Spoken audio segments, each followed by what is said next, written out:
What's going on? And welcome back to another episode of Reach for Recovery. I'm your host, Baron, and today we're going to be tackling the question, why do narcissists seek to isolate you? But before we tackle that question, there's a fundamental truth that I need you to understand. There is a power to isolation. Yes, when used in moderation and with purpose, there is a vast power in isolation that you could tap into. And this applies to every aspect of your life. Okay, I see I got some of your attention. Rope you in talking about the narcissist, but then flipping and talking about something positive to begin with. But let's keep diving into it.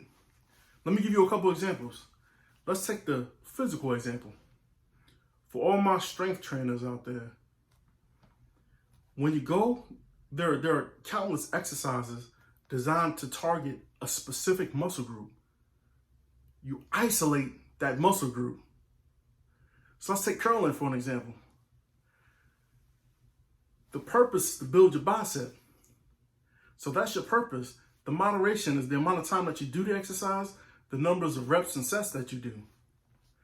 Now, if you do this continuously, with that moderation, with that focus, with that purpose, you'll see the gains.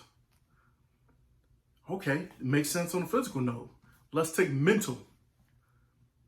Let's use meditation as an example.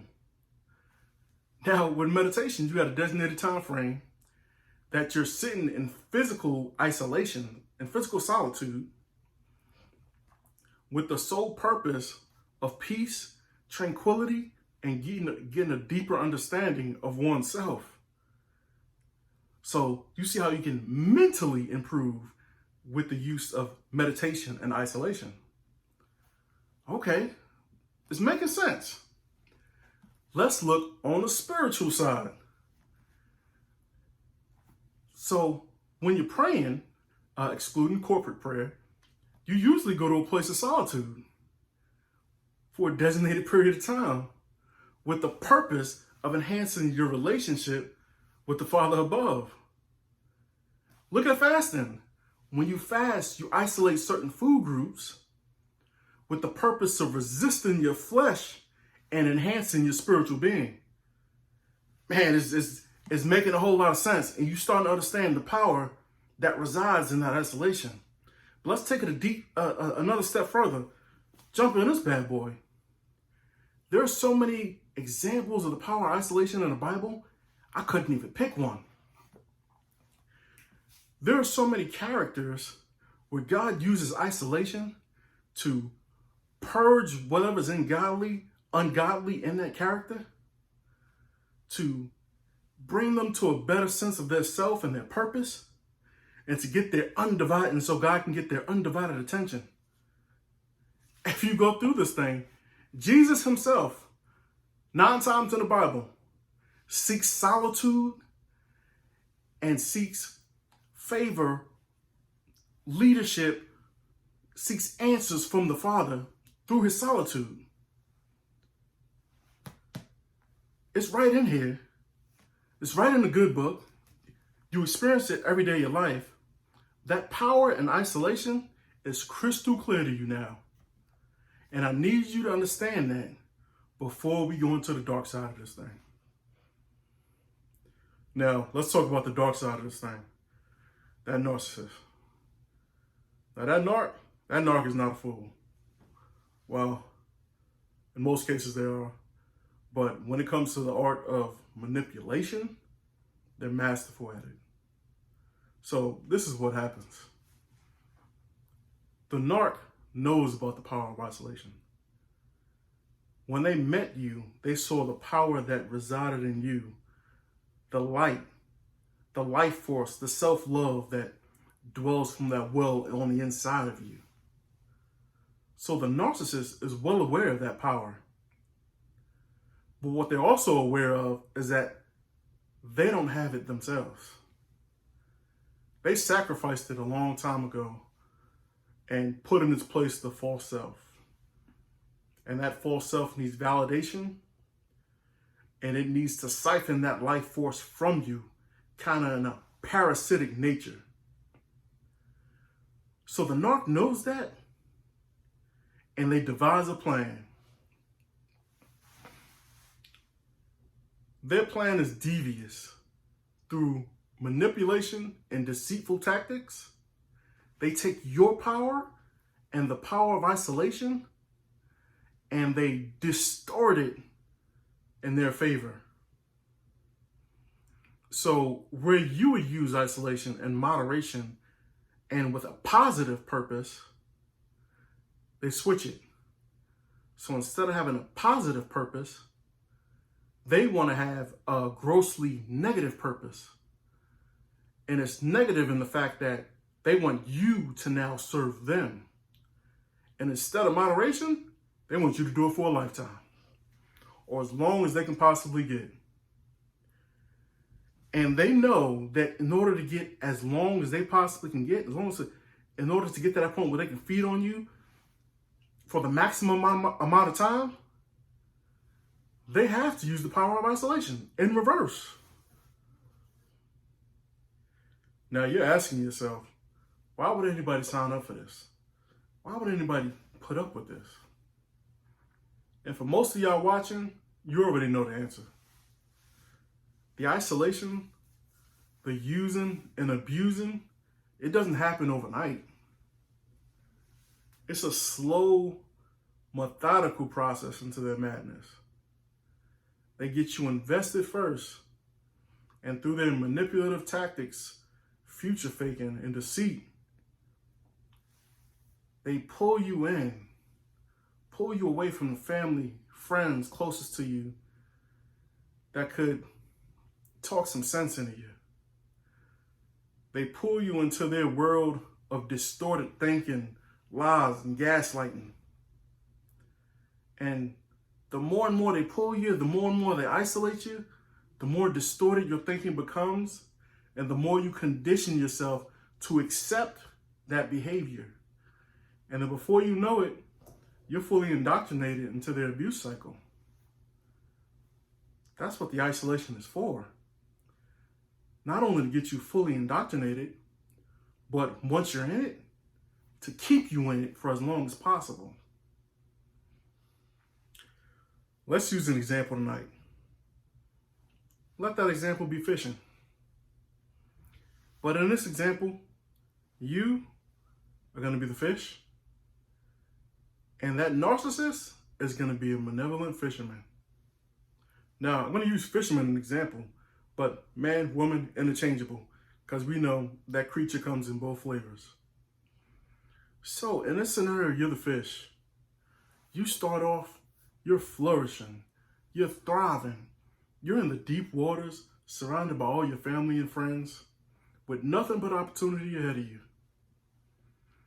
Now, even though you have everything you need and you're in your element, there's still something you long for. For that fish, keep it simple, it's food. But for you, the personification of it, it's gonna be a loving relationship, a thriving partnership, an endearing friend. Whatever that is for you, that's something you long for, even though you're living a successful life. Now that fisherman is off on the shore. He can see your opulence and your beauty from the surface of the water. He has a desire as well, but he has an evil desire. He wants to slowly watch that fish die, but by his hand. Now, he knows that's not something the fish is going to go for.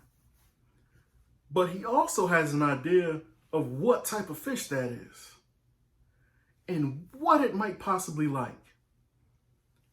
Therefore, he pulls out his bait and tackle box, and voila, he has a lure that's a perfect imitation for what that fish is looking for. That imitation is the character that narcissist plays to get you hooked or to get you invested. So, as you guessed it, with that lure, with that bait comes the hook. And they throw that out right in front of your face. They dangle it, you see it, but your eyes and your discernment wasn't honed enough to understand that that's not the real thing that you're looking for. But it looked like the real thing. It smelled like the real thing. And it kind of moved like the real thing. So you as the fish, you go all in. You make that investment and you clamp down on it. Whatever that investment is, you signing the contract, you getting into a sexual relationship, you having a baby, whatever it is, you clamp down hard. And when you do, you get hooked. Now, when you get hooked, that's that initial red flag. You'll sense it. It'll hurt a little bit. But it'll be masked by the pleasure of you thinking you're getting something that you long for. So you're hooked and you don't even know it. That's when the narcissist starts using manipulative tactics to start reeling you in. Now, when you're getting reeled in, that's the isolation. At first, you don't know what's happening. You got a lot of fight in you. But the manipulation and the abusive tactics is something you're not used to. So eventually you give way. You get closer and closer to the shore where that fisherman is. Now you find yourself away from family, away from friends, away from your better judgment. You don't have as much strength as you had originally. And now you're in shallow waters, surrounded by smaller acquaintance fish who, even if they see your distress, they're not really going to do much to assist you in that situation. When you get to those shallow waters, you know something's not right. But also, at the same time, you're still in your element. So you still can operate. But keep in mind, you're not as strong as you once were before. So now that fisherman applies more force. The abuse gets more intense. Now you understand something is really wrong, but you're far removed from where you started. You're getting weaker and weaker by the minute. And as he's pulling you more and more, you're actually starting to breach the water. You're coming out of your element. The belly is now scraping against the river rock, the riverbed. So you're in some pain right now. You know for sure this isn't right. The narcissist keeps going with that isolation, keeps going, keeps pulling, and eventually they get you to a point where they want you. You're now fully out of your element. You're fully out of the water. You're flopping around. Your life force is fading, and you're gasping for water. You're just, you know you're about to die. You're expiring. That's when the fisherman looks down and starts to extract all that supply he wanted. He starts to watch you fade. He doesn't let you completely go. When you get to the point where you might collapse or you might move on, he'll cup some water, run it over your gills. He'll breadcrumb a little bit to keep you going. The goal is to soak in your suffering for as long as possible. Now you see the visualization you just had there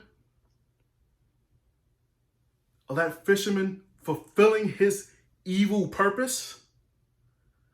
Not only fulfilling his evil purpose, but roping you along for as long as he possibly can, keeping that fish alive for as long as he possibly can, so he can suck, filter, and siphon that supply that he always wanted. That's the narcissist's goal when it comes to isolation. That's how it's twisted and distorted in their favor. When you feel that happening to you, I want you to stop and think of this example. Cut ties while you're still in the deep water. Cut ties while you're still in the shallow water. Don't even take the bait. It'll save you years of heartache. Well, that's all I have for tonight. I thank you guys for letting me fellowship with you. And until next time, peace.